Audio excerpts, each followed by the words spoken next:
El título del mensaje es ¿cuál es tu informe? ¿Qué es informe? Descripción oral o escrita de las características y circunstancias de un suceso o asunto. Es decir, estás viendo algo, tú tienes que dar un informe de lo que ves. Pero tu informe va a depender de tu perspectiva. Podemos ser dos personas viendo lo mismo, pero opinando cosas distintas. Y quiero hablar de el pueblo de Israel cuando sale de la tierra de Egipto. Ya llevaban un periodo de más de un año. Iban vagando por el desierto tras la tierra prometida. Esa tierra deseada que Dios tanto había hablado. Pero cuando ya están cerca, el Señor le manda a Moisés que enviara a 12 espías, 12 príncipes que representaban las 12 tribus de Israel para reconocerla. Y cuando la reconocen, pudieron comprobar de que era verdad lo que estaba diciendo el Señor. Tenía razón. Esa tierra fluía leche y miel. Esa tierra tenía abundante alimento. Pero hubo algo que a los 10 espías les echó atrás. Traían un informe pésimo, un informe aterrador. Ya no querían entrar. Todo lo contrario de 2 espías llamados Josué y Caleb, que traían un informe positivo, estaban dispuestos a entrar. Vieron lo mismo, pero traían informes diferentes. Y yendo al texto, Números 13, versículos del 25 al 33, dice así: y volvieron de reconocer la tierra al fin de 40 días, y anduvieron y vinieron a Moisés y a Aarón y a toda la congregación de los hijos de Israel en el desierto de Parán, en Cades, y dieron la información a ellos y a toda la congregación, y les mostraron el fruto de la tierra. Y les contaron diciendo: nosotros llegamos a la tierra a la cual nos enviaste, la cual ciertamente fluye leche y miel, y este es el fruto de ella. Amalek habita en el Negev, y el Eteo, el Jebuseo y el Amorreo habitan en el monte, y el Cananeo habita junto al mar y a la ribera del Jordán. Entonces Caleb hizo callar al pueblo delante de Moisés y dijo: subamos luego, tomemos posesión de ella, porque más podremos nosotros que ellos. Mas los varones que subieron con él dijeron: no podremos subir contra aquel pueblo, porque es más fuerte que nosotros. Y hablaron mal entre los hijos de Israel de la tierra que habían reconocido, diciendo: la tierra por donde pasamos para reconocerla es tierra que traga a sus moradores, y todo el pueblo que vimos en medio de ella son hombres de grande estatura. También vimos allí gigantes, hijos de Anak, raza de los gigantes, y éramos nosotros, a nuestro parecer, como langostas, y así les parecíamos a ellos. El pueblo hebreo, antes de llegar a la tierra prometida, experimenta los milagros más asombrosos, más espectaculares que toda la historia de la raza humana. Las 10 plagas para que el faraón pudiera liberar al pueblo de Israel. Vemos cómo también se abre el mar cuando el pueblo de Israel huía, porque los egipcios perseguían a los israelitas. Maná del cielo para que pudieran comer, agua de la roca para que pudieran beber. Ni siquiera sus calzados se desgastaban. Vemos milagros sorprendentes que pudieron presenciar los hijos de Israel. Y cuando reconocen la tierra, era como Dios les dijo. Si no les faltaba poco por todos los milagros que vieron, al final tuvieron que ver la tierra. Es así. Esa tierra fluye leche y miel. Esa tierra trae un fruto espectacular. Pero pensarían que quizás a Dios se le escapó un detalle. Quizás no se dio cuenta que la tierra era imposible de conquistar. ¿Por qué? Por lo que habían visto. Como a muchos nos puede pasar, que sabemos que Dios cumple sus promesas. ¿Cuántos saben que Dios cumple sus promesas? Pero si no las cumple cuando y como nosotros queremos, entonces pensamos que Él se ha equivocado. O quizás no nos tiene en cuenta. ¿Por qué pensamos así, familia? Porque Dios no actúa como nosotros queremos. Dios actúa todo lo contrario, a su manera. Dios podría entregarles la tierra de Canaán vacía. Podría entregarle la tierra amuebladita. Podría entregarle los mejores pisos, con su buen plasma. Bien amuebladita, aquí tenéis la tierra de Canaán para que empecéis a vivir. Como a ti como a mí nos podría bendecir sin que hubieran estorbos. Nos podría librar de todos nuestros problemas. Y eso nos encanta, ¿o no? Más de uno está como, amén, amén, eso es lo que yo quiero. Eso es lo que esperamos de Dios. Pero ¿por qué no lo hace? Porque a veces no contesta lo que le pedimos. Porque a veces no llega la promesa. Porque a veces hay tantas dificultades. Porque no nos conviene, familia, de que nos haga todo tan fácil. Porque seríamos como estos niños malcriados, caprichosos que no valoran nada y lo menosprecian todo. ¿Cuántos tienen hijos? ¿Cuántos saben que los tiempos han cambiado? Ahora ya somos un poco más flexibles, pero no valoran las cosas como las tendrían que valorar. Pues de la misma manera somos nosotros. Regañamos a nuestros hijos, pero es que somos iguales con Dios. De hecho, en muchas ocasiones, cuando no salen las cosas a nuestra manera, nos quejamos, buscamos culpables y muchas veces maldecimos. De la misma manera que el pueblo de Israel. Pero no es así. El problema de tu mala actitud no es de otro, no es tampoco de Dios. No podemos buscar culpables. El problema eres tú mismo. El problema soy yo mismo al no aceptar la voluntad de Dios. Y aquí está la clave. La voluntad de Dios es contraria a la nuestra. Métetelo en la cabeza. Y al no aceptarla, cuando no aceptamos la voluntad de Dios, como no se hace como nosotros lo queremos, entonces acabamos quejándonos, acabamos culpando, buscando culpables y acabamos maldiciendo. Mira lo que dice en Números 14:2. Y se quejaron contra Moisés y contra Aarón todos los hijos de Israel. Y les dijo toda la multitud: ojalá muriéramos en tierra de Egipto o en este desierto, ojalá muriéramos. Después de tanto tiempo vagando en el desierto, en busca de esa tierra, al escuchar el informe de estos 10 espías, se quieren echar atrás, ya no quieren entrar en la tierra prometida, ya quieren morirse. Comienzan a tener una reacción pésima y negativa. Y aunque la reacción que tuvieron parece una paradójica, parece absurda, parece ilógica, no era repentina por causa de las circunstancias del momento. Es decir, esta reacción externa que estaban teniendo no era por lo que estaban viendo en el momento, solo era fruto de una actitud interna. Es mejor dicho, era una actitud que tenían en el corazón. La Biblia nos habla, si lo leemos Éxodo, nos leemos Números, las veces que el pueblo de Israel se quejó porque no tenían comida, porque no tenían bebida, agua, porque estaban mejor las cebollas y los puerros que comían allá en Egipto.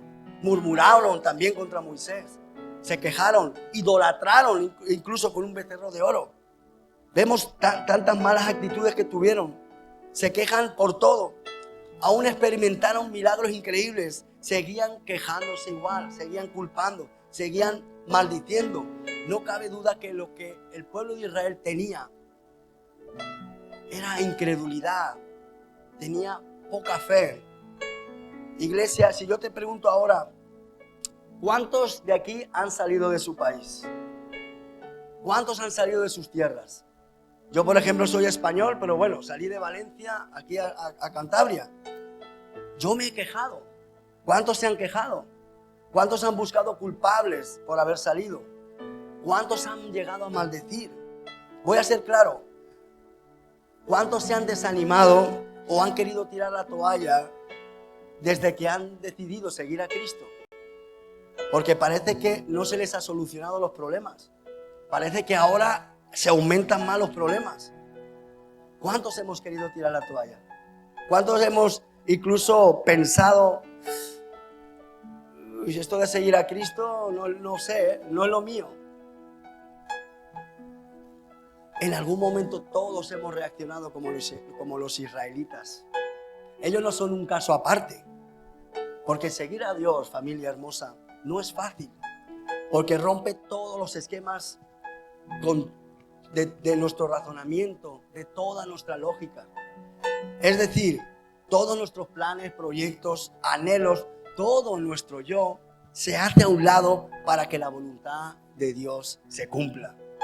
Por este motivo Dios permitió la incomodidad, permitió la dificultad que estaban atravesando su pueblo a través de los egipcios. Porque el problema, familia, no era la esclavitud en la cual estaban oprimidos en Egipto, sino que el problema era la esclavitud espiritual al haberse adaptado a las costumbres de Egipto y al haberse apartado de Dios. Por eso Dios los tuvo que sacar de Egipto. De la misma forma, Dios te tuvo que sacar de tu lugar de confort. Dios te tuvo que sacar de quizás de esa familia donde estabas tú bien protegido. Y te ha llevado al desierto. Pero escúchame, no te ha llevado al desierto para que te quedes 40 años. El desierto no es para quedarte. Dile al que tienes al lado, el desierto no es para quedarte. Porque hay algunos que se acomodan en el desierto. Sino el desierto es para que te olvides de tus logros, de lo que has conseguido, y dejes en Egipto tus mañas. Y comiences de cero para que solo dependas de Dios. Porque en el desierto no hay nada. En el desierto no vas a conseguir recursos humanos. No tienes nada, sino la mano de Dios que está actuando a tu favor. Como el pueblo de Israel, que tenían la mano de Dios actuando en su favor. Es en el desierto donde vas a conocer a Dios y donde más vas a experimentar las grandezas de Dios. Pero de ti va a depender cómo vas a atravesar el desierto. Porque el pueblo de Israel experimentaron milagros extraordinarios. Pero ¿cómo vas a atravesar tú tu desierto? ¿Cuánto tiempo vas a estar? Números 14:11. Y Jehová dijo a Moisés: ¿hasta cuándo me ha de irritar este pueblo? ¿Hasta cuándo no me creerán con todas las señales que he hecho en medio de ellos? Familia hermosa, el problema de los israelitas era la incredulidad. Y aunque Dios se manifestó con tantos milagros, no era suficiente. ¿Sabes por qué? Porque los milagros no te van a hacer creer en Dios. Los milagros no te harán que tú creas en Dios. La Biblia habla de mucha gente que seguía a Jesús por los milagros. Por esto es necesario el desierto, porque en el desierto es donde vas a medir tu fe. ¿Hasta dónde estás dispuesto a aceptar la voluntad de Dios? Medirá hasta dónde llega tu fe.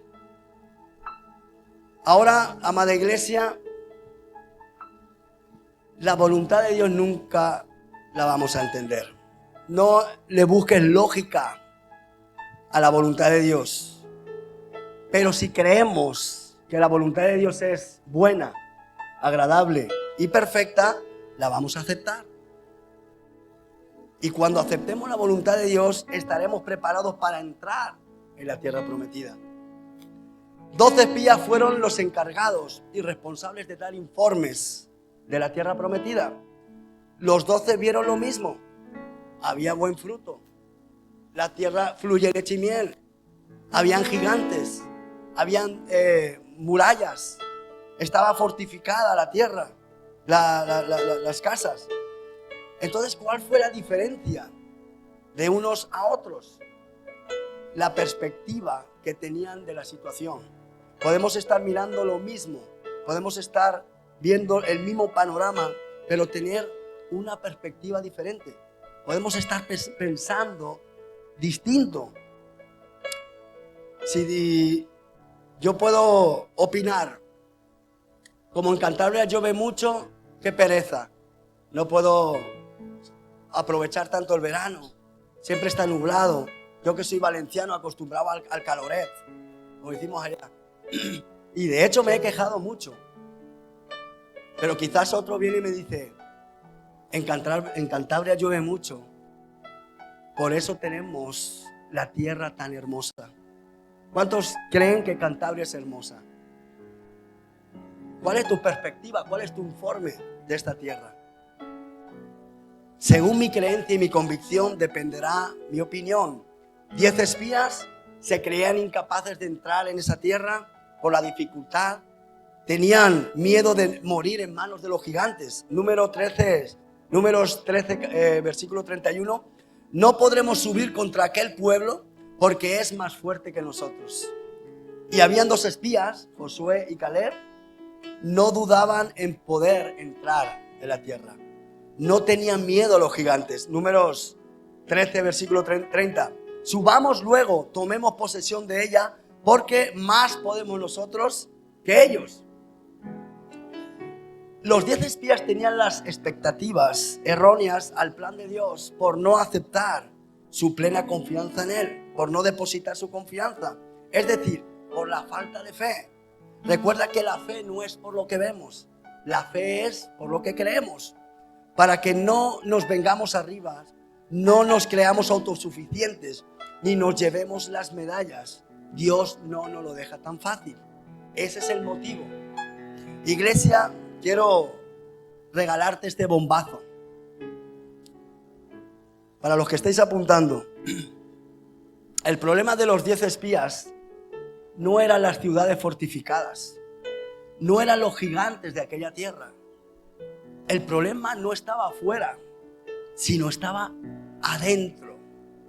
No se trataba de derribar ciudades fortificadas, ni de vencer gigantes externos, sino de derribar sus fortalezas mentales y de vencer a sus propios gigantes. El enemigo no estaba allá afuera, el enemigo lo tenían adentro. Iglesia, yo no sé si alguien está entendiendo esto. Este es el plan divino de Dios, que todos entremos en la tierra prometida. ¿Cuántos quieren entrar en la tierra prometida? Dios es el primero que quiere. De hecho, te voy a revelar un misterio. Estás más cerca de la tierra prometida de lo que crees. Hebreos 11, versículos del 8 al 10. Por la fe Abraham, siendo llamado, obedeció para salir al lugar que había de recibir como herencia y salió sin saber a dónde iba. Por la fe habitó como extranjero en la tierra prometida, como en tierra ajena, morando en tiendas con Isaac y Jacob, coherederos de la misma promesa. Porque esperaba la ciudad que tiene fundamentos, cuyo arquitecto y constructor es Dios. Abraham entendió que la tierra prometida era más que un lugar específico. Era más que un lugar en la geografía, que un lugar físico. Aunque Dios les estaba mostrando un lugar físico. Pero no era tan importante el lugar en sí, familia, sino la presencia de Dios. Por ese motivo, Abraham, hay un momento que cuando deja su parentela con Lot, los pastores de cada uno empezaron a discutir porque ya eran demasiado, había mucha abundancia, eran demasiado, mucho ganado. Entonces entendió Abraham que tenía que separarse de Lot. Y Abraham le dijo, escoge tú la tierra. Abraham no iba exclusivamente a una tierra física. Él le dijo, escoge tú la que quieras. Por eso Lot, ¿qué hizo? Vio esa tierra maravillosa, esa tierra tan deseable de Sodoma y Gomorra. Y él se fue allí. Y dice la Biblia que Adán escogió una tierra seca, una tierra árida. Abraham entendió que no era tan preocupante los enemigos que podía enfrentar. No era tan preocupante el estado de la tierra en la cual él iba a ocupar, si la presencia de Dios estaba con él. Por ese motivo Abraham reposó en la voluntad de Dios sin importarle las circunstancias ni el estado de la tierra. De la misma forma, familia, los dos espías, Josué y Caleb, habían entendido que si Dios les había entregado Canaán, nada ni nadie les iba a detener. Romanos 8:31. ¿Qué pues diremos a esto? Si Dios es con nosotros, ¿quién contra nosotros? ¿Cuántas veces hemos recitado este versículo? ¿Nos gusta? Si Dios es con nosotros, ¿quién contra nosotros? El problema ya no lo tenían en la tierra de Canaán, familia. Ellos ya sabían que esos gigantes, esas fortalezas podían derribarlas, podían vencer. Sino con los mismos familias, con los mismos amigos, que por causa del mal informe de los 10, se opusieron al buen informe de Josué y Caleb. De hecho, les querían detener y les querían apedrear. Vemos lo peligroso y contagioso que es tener un mal informe, que es tener una mala actitud. Muchas veces vas a tener oposición en tu mismo entorno y muchos te van a querer frenar por tener un buen informe, por tener una buena actitud, por desear la tierra prometida. Números 14:10. Entonces toda la multitud habló de apedrearlos, pero la gloria de Jehová se mostró en el tabernáculo de reunión a todos los hijos de Israel. Podían hacer lo que quisieran. Si tú te lo decides por el Señor, si tú abrazas y persigues esa tierra prometida, vas a tener oposición hasta en tu misma casa. Pero el problema lo van a tener ellos. Porque cuando tú pones a Dios en primer lugar y no cedes ante cualquier opinión, ante cualquier oposición, verás la gloria de Dios. Iglesia, ¿queréis entrar en la tierra prometida? Mateo 4:17. Desde entonces comenzó Jesús a predicar y a decir: arrepentíos, porque el reino de los cielos se ha acercado. Aunque Abraham, Josué y Caleb se mantuvieron firmes y confiados tras la tierra prometida física, anhelaron tener lo que tú y yo tenemos hoy en día a nuestro alcance. Iglesia hermosa, la iglesia prometida, la tierra prometida se ha acercado a tu casa, se ha acercado a tu vida. De ti va a depender si quieres entrar o no. Ahora, ¿va a ser fácil? No, porque siempre vas a tener que derribar fortalezas, siempre vas a tener que vencer a los gigantes, siempre vas a tener que enfrentar oposición, pero va a depender de tu informe. Ahora, ¿cuál es tu informe hoy? Como los 10 espías, por causa de su mal informe, no solo se quedaron ellos vagando en el desierto, sino que arrastraron a sus familiares, arrastraron a sus hijos vagando en el desierto. Y aunque Dios continuó su promesa con sus hijos, ellos tuvieron que pagar las malas decisiones, las malas actitudes, el mal informe que tuvieron estos. O tu informe va a ser como Josué y Caleb. Gracias a ellos la siguiente generación recibieron la promesa. Cuando entran en Canaán, dice la Biblia que si vamos a pasajes siguientes, posteriores, de que tuvieron que batallar y pudieron ganar todas las batallas para poder conquistar esa tierra. ¿Tú crees que puedes vencer o no? Recuerda que Dios ya ha vencido tus enemigos externos. Dios venció todos los enemigos a través de la cruz. Pero tú eres responsable de vencer tus enemigos internos. Pueden ser fortalezas mentales. Yo no puedo, yo no valgo, nunca cambiaré, mi familia era así, Puede ser gigantes. El miedo, la duda, la inseguridad, el autoestima bajo, el orgullo, el ego. Cuando tú venzas a tus gigantes, entonces estarás preparado para entrar en la tierra prometida. Familia, no cabe duda que Abraham, José y Caleb sabían que en realidad la tierra prometida estaba en el reino de los cielos. Pero también estaban seguros que cuando viniera el Mesías, Él acercaría el reino de los cielos aquí a la tierra. Romanos 14, 17. Porque el reino de Dios no es comida ni bebida, sino justicia, paz y gozo en el Espíritu Santo. A esto vino el Mesías, familia. A traerte la justicia, la paz, el gozo. Pero también vino a vencer a tu peor enemigo. ¿Sabes quién es? Tú mismo, yo mismo somos.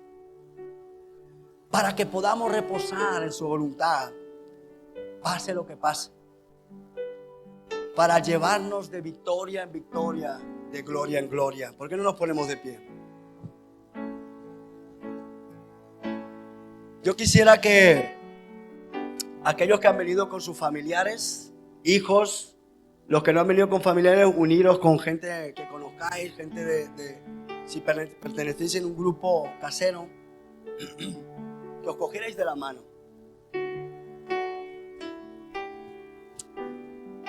Lo que ocurría en el Antiguo Testamento solo era un tipo natural. Siempre nos muestran tierras específicas, la geografía, nos muestran el arca como algo físico. Siempre todo es físico, pero solo era el tipo de lo que iba a venir en lo espiritual.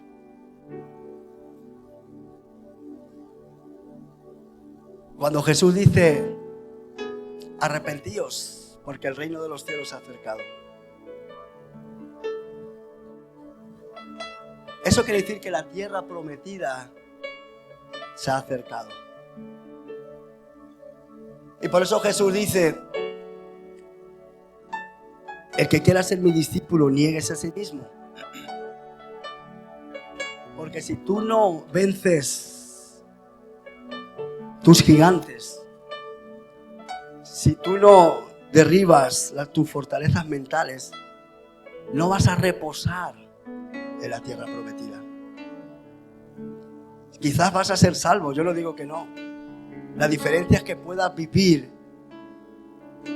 No importa la circunstancia, no importa la oposición, no importa los desafíos que puedas encontrarte en el camino, sino que puedas vivir en el reposo de Jesús.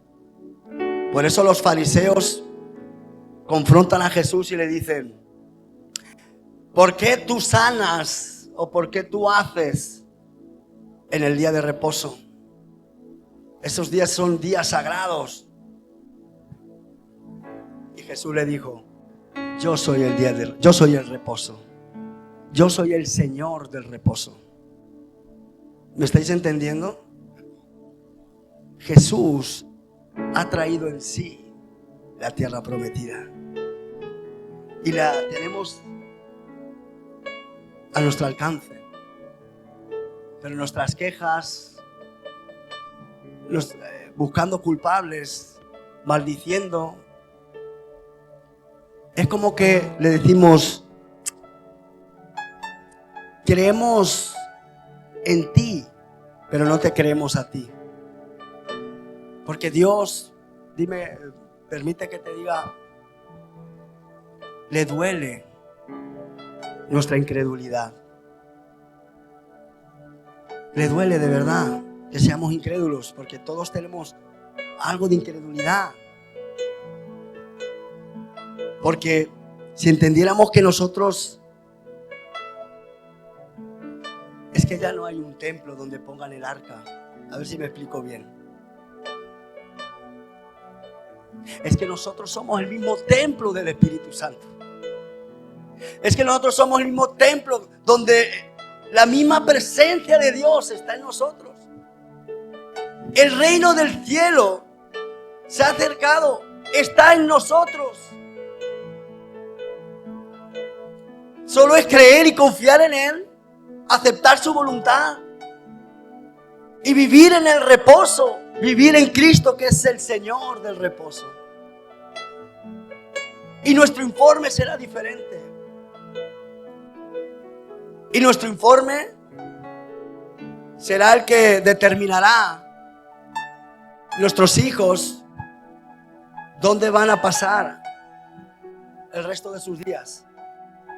Si en un desierto por nuestra causa, por nuestra incredulidad, o en la tierra prometida. Por eso os decía que si tenéis vuestros hijos, vuestros familiares, porque esto habla de una descendencia. Dios continuó su promesa con sus hijos, pero tuvieron que acarrear las consecuencias.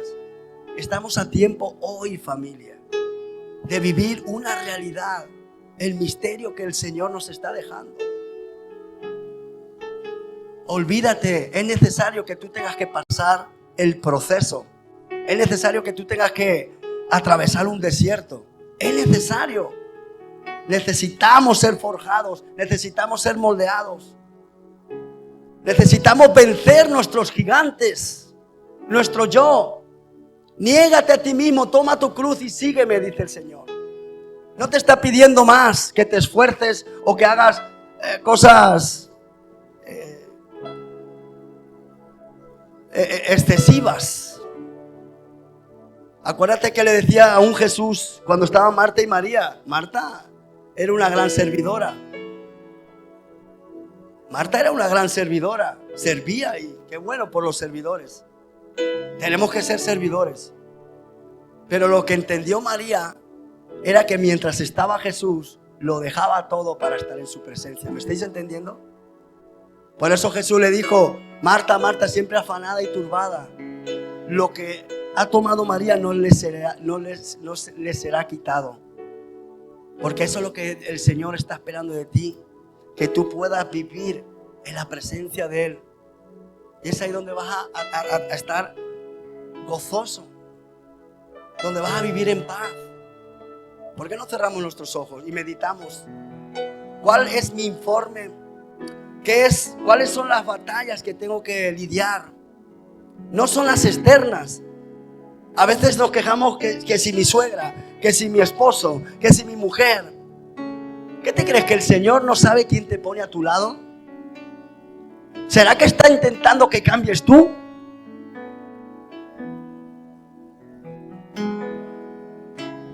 ¿Por qué no cerramos nuestros ojos?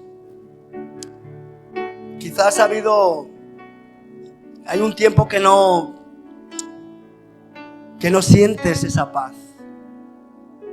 Te sientes desanimada, frustrado. Porque no cabe duda que ahí fuera nos pueden hacer daño, nos pueden decepcionar. Pero la diferencia entre tú y aquel o aquella que te decepciona, aquel o aquella que te hace daño, es que tú tienes la presencia de Dios. Que tú puedes descansar en la tierra prometida. Por eso yo aún digo, aunque suene mal, pobrecito de aquel que te hace daño a ti. Porque Él no tiene lo que tú tienes. Y es al Mesías trayendo el reino de los cielos a tu vida.